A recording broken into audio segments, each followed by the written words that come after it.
Greetings everyone, today we will be once again taking a look at Kenshi. This time we will be focusing on the many bandit factions that roam the land, making everyone's lives even more miserable than they currently are. Banditism is a natural occurrence when the society collapses. Since there is no more law or law enforcement anymore, and even trivial resources like food and water become extremely scarce, it is natural for some people to unite into small gangs and try to survive. Most of the time, however, these bandits simply rob and kill people just because it's easier than hard, honest work.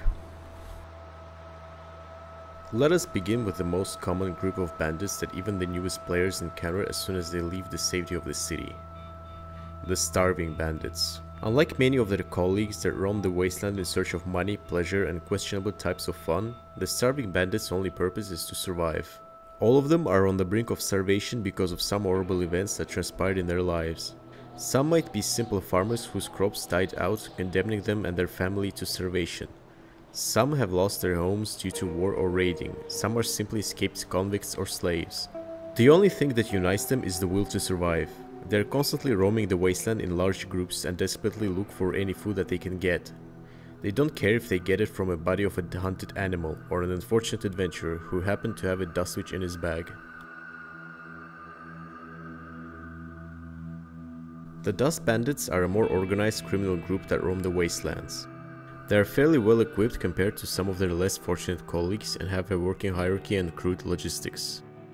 They even sport a uniform that identifies them as a group and is well recognized in the border zone. Most of the times they will simply ambush wandering drifters and traders, killing them and taking all their belongings to later use or sell on the market.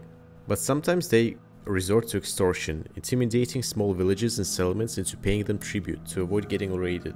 They are led by a man called the Dust King, who is protected by an army of dust bandits and can put up a great fight himself. The Grass Pirates is another well-organized bandit group.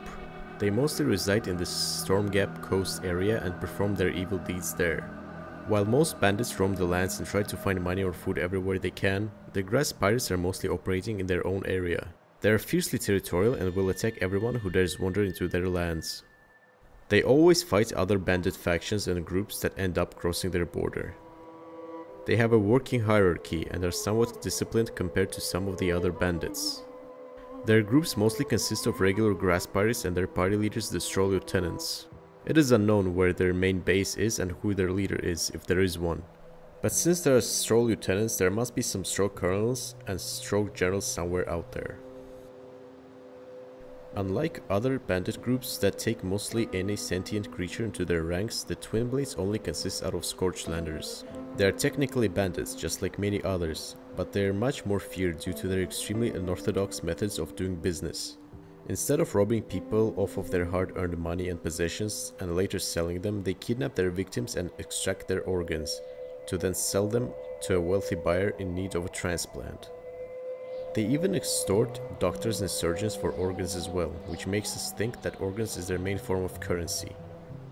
They are led by a mysterious man named Big Fang, and mostly reside north of the city of Shark, in the swamps. The Guerrilla Bandits are not numerous and are poorly equipped, but they make up for it with their skill in martial arts.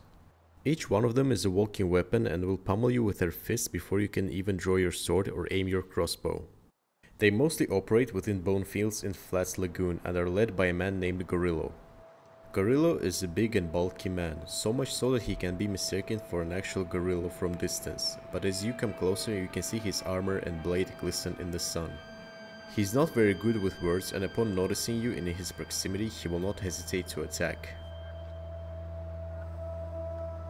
Another unorthodox bandit faction that calls Kenshi their home is a group called the Shrieking Bandits. They got their name from their unique way of communication by loud screeching and other inhuman noises. At first it seems that they are not even sentient, even though they look mostly like human beings. But some evidence suggests that it is possible to communicate with them using loud noises and hand gestures. They reside in the Shrieking Forest and the Purple Sands, and will attack anyone who trespasses on their turf. Their sorry state of mind might be caused by severe malnutrition, and they could be a final stage regular starving bandits take after not being able to find any food. The most horrifying and strange group of bandits in Kenshi, however, are the Skin Bandits. They're a gang of rogue malfunctioning skeletons that reside in the sonorous dark region. At first, these strange looking and horribly smelling skeletons might seem repulsive but friendly. They will greet you as their fellow skin brother and call you to join them in their skin house headquarters.